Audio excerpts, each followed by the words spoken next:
ஏய் உன்னை நான் கஷ்டப்பட்டு படிக்க வச்சிருக்கிறேன். ரிசல்ட்ல ஏதாவது ஒண்ணு ஆச்சுன்னு வச்சுக்க அவ்வளவுதான். ஏமா கத்தினா இல்ல எழுதிட்டு தாமா வரும். நான் 10வது ரிசல்ட்டா பொறிங்க உன் புள்ள எங்க பாஸ் ஆவான் பாரு தேவையாது எப்படி பேசுறாங்க பாரு.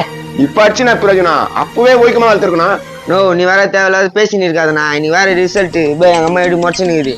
ஒழுங்கா படிச்சு இருந்தா பாஸ் ஆக போறா. நீ எங்க படிச்ச? நான் மாப்பிள்ள அவங்க அப்பா தேர முக்க காலையில கத்தி கிடக்குறான். அது வழக்கமா நடக்குது தானே. வா இங்க பாரு 10 மணிக்கு ரிசல்ட்ல மட்டும் ஏதாவது ஆச்சுன்னா நீ அவ்வளவுதான்டா. நான் அந்த பூதம் அந்த கோயில பண்ணி அடி மாட்டியா ஏக்கோ என்ன அப்படி மாத்து அந்த பையனா? இன்னைக்கு 10வது ரிசல்ட்பா. இது வரை எப்படி எழுதிருக்குன்னு தெரியல, அதான் கத்திட்டு கிடக்குறேன். இது மாதிரி நீங்க கத்துறதுனாலதான் பாஸ் ஆகிற பசங்க கூட தற்கொலை முடிவு எடுக்குது. அது என்னடா அது? பாஸ் ஆகிற பசங்க தற்கொலை முடிவு எடுக்குதா? மார்க் கம்மியாகுதுன்னு வீட்டுல இருக்கிறவங்க ஏன்டா இவ்வளவு மார்க் கம்மியா எடுத்துன்னு சண்டை போடுறாங்களா? அதான் கேட்க மாட்டாங்களா? கஷ்டப்பட்டு ஸ்கூலுக்கு டியூஷனுக்குலாம் அனுப்பி வைக்கிறாங்களே. யோ படிப்புன்றது அடிச்சு வரக்கூடாது, அதுவா வரணும். உனக்கு எல்லாம் அதுவா வந்துரும். சோறு குழம்பு இட்லி. மாப்பிள்ள இந்த ஆள் எப்படி பேசலாம் பாரு மாப்பிள்ள. சரி கம்னுறா.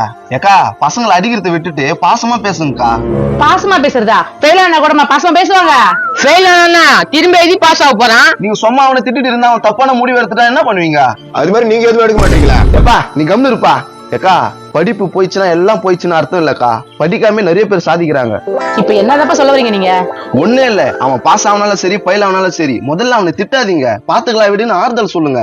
நீங்க சொல்ற ஆறுதல்ல அவனுக்கு எந்த தப்பான எண்ணமும் வராது. என்ன இதுங்க கருத்து கந்தசாமி ஆயிடுச்சுங்களா? கருத்தா சொல்லுங்க.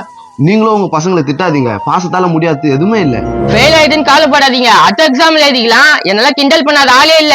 வாழ்றதுக்கு படிப்பு மட்டும் அவசியம் இல்ல, திறமை இருந்தா போதும். ஆனா தப்பான முடிவு மட்டும் எடுத்துடாதீங்க. அதான் சொல்லிட்டாங்களம்மா. பாசமா கூட்டுவோம் புள்ளிய அடிக்கிற வேலை வச்சுக்காத.